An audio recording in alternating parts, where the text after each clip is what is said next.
Kita juga akan melihat tahun 2021 ini membawa catatan duka di tanah air. Mulai dari gelombang COVID-19 yang menyisakan tangis keluarga korban yang meninggal.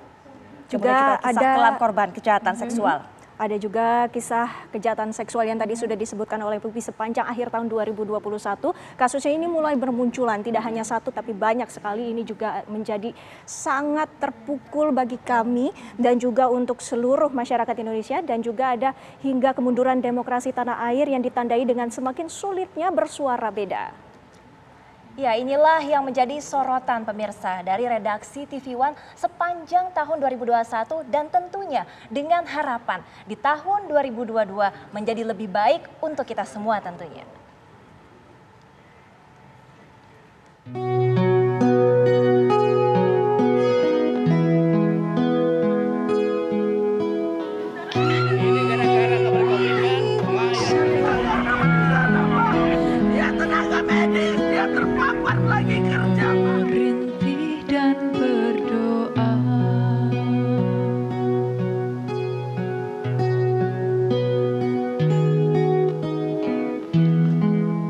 Selamat jalan tahun duka, selamat datang tahun asa.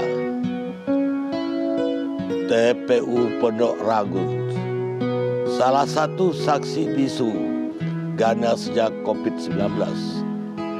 Virus ini telah merenggut ribuan nyawa di negeri kita selama 2 tahun terakhir. Masih segar di ingatan kita. Maret 2020, pertama kali virus COVID masuk ke Indonesia. Dari 1-2 orang yang terpapar hingga setiap harinya kita dengar nyawa-nyawa melayang dalam bentuk angka. Juni 2021, seperti mimpi buruk di negeri ini. Rumah sakit tak mampu lagi menampung pasien yang terus memanjir. Tenda darurat pun terpaksa berdiri. Air mata pun bercucuran melihat banyak nyawa tak terselamatkan. Ribuan keluarga kehilangan anggota keluarganya. Anak-anak menjadi yatim piatu. Dan tercatat 2032 tenaga kesehatan gugur saat menjalankan pengabdiannya. Indonesia luluh lantak dan menjadi negara Asia dengan angka kematian tenaga kesehatan tertinggi akibat COVID-19. Pembatasan aktivitas kembali diberlakukan. Rakyat menjerit karena kehilangan penghasilan. Bagai menghadapi buah si malakama, pilihannya hanya 2, terpapar atau lapar. Kebijakan pemerintah yang tumpang tindih dan kadang penuh ragu tak hanya membuat COVID makin melaju, tapi juga membuat ekonomi terbelenggu. Syukurlah, alhamdulillah di penghujung tahun COVID terkendali. Ekonomi bisa bangkit lagi.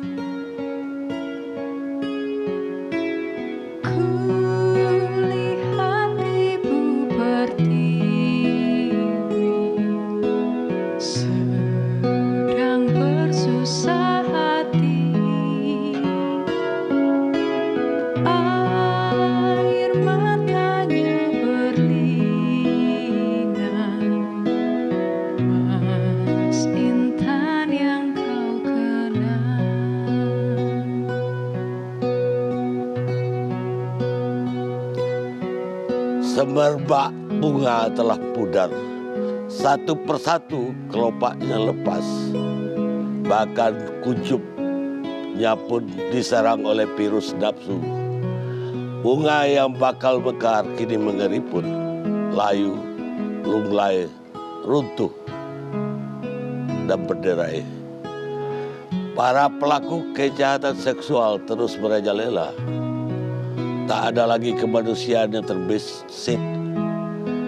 Lantaran jiwa telah berubah menjadi predator.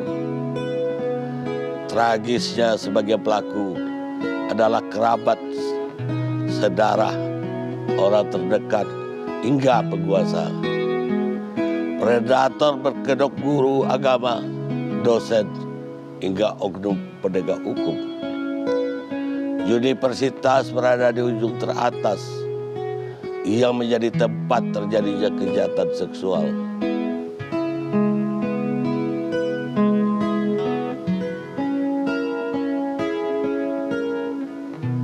Di penghujung tahun 2021, masyarakat digegerkan dengan perbuatan laknat Eri Wirawan.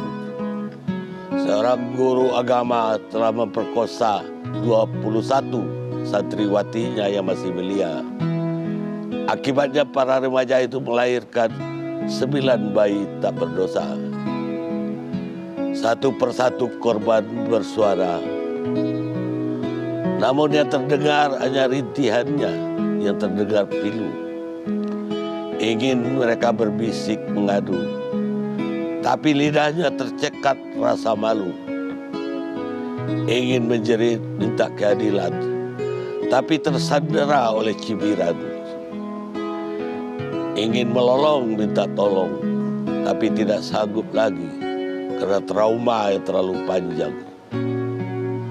Perempuan dan anak negeri ini kini dalam situasi kritis. Angka kejahatan seksual terus meningkat. Kebiri pun rasanya tak sebanding dengan derita korban.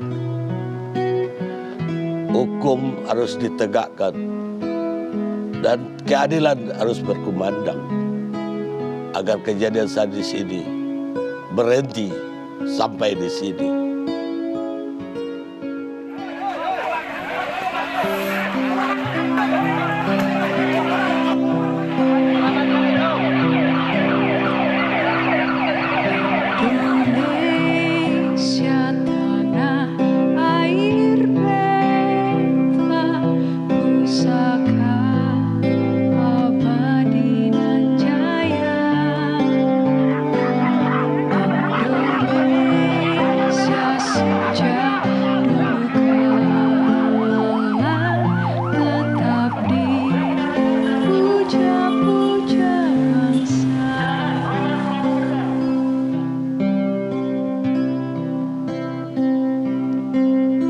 Tahun 2021, demokrasi di Indonesia memasuki masa kritis. Lembaga pemeringkat di bidang demokrasi, organ PBB, IDEA, atau The International Institute for Democracy and Electoral Assistance, pada tahun 2021 mencatat indeks demokrasi Indonesia di tahun 2019 dan 2020 adalah yang terburuk sejak 2005. Indikator politik Indonesia September 2021 mencatat ketidakpuasan masyarakat terhadap kondisi demokrasi semakin meningkat. Hal ini dikaitkan dengan penangkapan terhadap pihak-pihak yang bersuara berbeda. Ditambah lagi akses bantuan hukum sulit didapat lantaran dihalangi aparat. Unjuk rasa dihadapi tangan besi.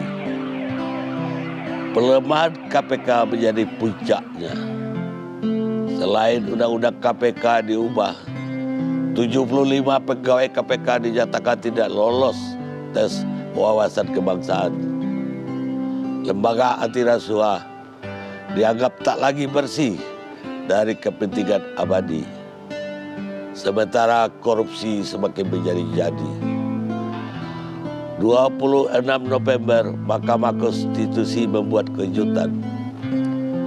Undang-Undang Cipta Kerja dinyatakan tidak sesuai konstitusi.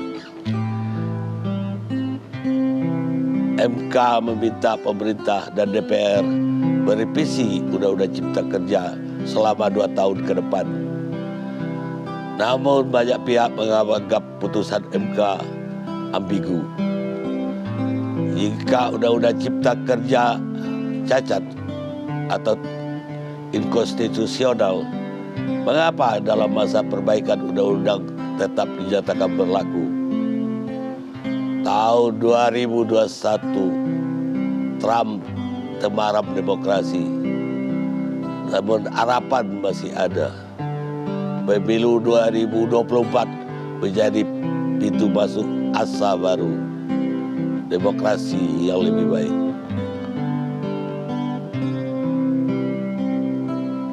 Tempat berlindung di hari tua, sampai akhir menutup mata.